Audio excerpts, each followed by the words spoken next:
So when you say equal or greater debt, so kind of walk us through that, going back to the same example with Caleb.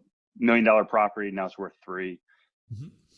So if Caleb had debt on that property, let's say of $1.5 million, right? He basically needs to buy something at equal or greater value from what he sold at the $3 million mark, which often means he's taking on equal or greater debt.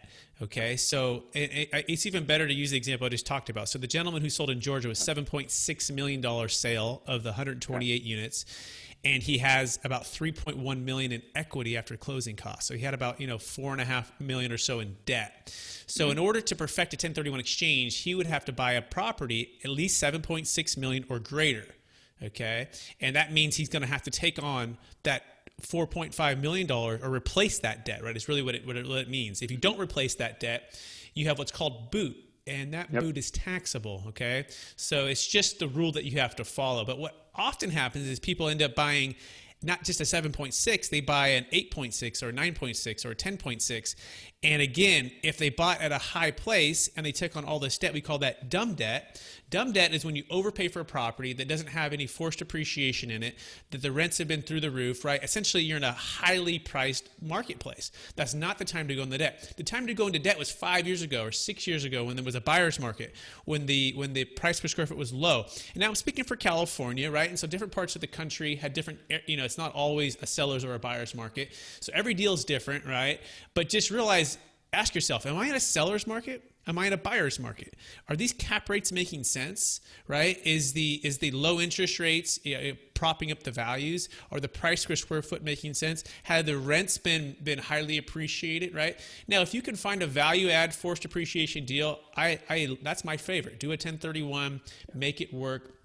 We just think right now, especially given Corona, is not the time to buy. In fact, we think the marketplace is going to take a big hit in a big way, and it already has with the stock market, and now real estate could follow, and we'll see how it all shakes out. But we think it's the best time to sit on the sidelines and wait to purchase, and that's really the biggest value with the Deferred Sales Trust, is what we call optimal timing. Instead of selling high and buying higher 180 days later with the 1031, we can now sell high, pay off all the debt, and then sit on the sidelines, tax deferred, and keep your powder dry. And we call this the best of both worlds. And we'll give you a case study for this deal. This is the most prolific one we've ever had in the Deferred Sales Trust history. And this happened actually in 2006. So a gentleman, ultra high net worth, sold in 2006, $20 million property. And he put all of the proceeds into his trust. And 5 years later, that property that he had sold was foreclosed on. And guess who the bank called first? The seller who had sold it 5 years before. And so what did that seller do?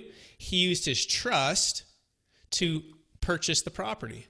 Okay? All tax deferred, but here's the best part, at 60 cents on the dollar. So we call this the Monday morning quarterback, right? He played it perfect. He sold at the exact right time. He sat on the sidelines tax deferred. He put in conservative stocks, bonds, mutual funds, because that also took a big hit during that time. Yeah. So he kind of stayed, kind of even. And then when the marketplace crashed and real estate went on a discount, he bought that property through his Deferred Sales Trust, all tax deferred. And that's what we call optimal timing. You have just listened to another information-packed episode of Capital Gains Tax Solutions with Brett Swarts. We hope you enjoyed today's show and found it helpful. Visit capitalgainstaxsolutions.com to access the show notes and to access more resources. Don't forget to leave a review and join us again next time.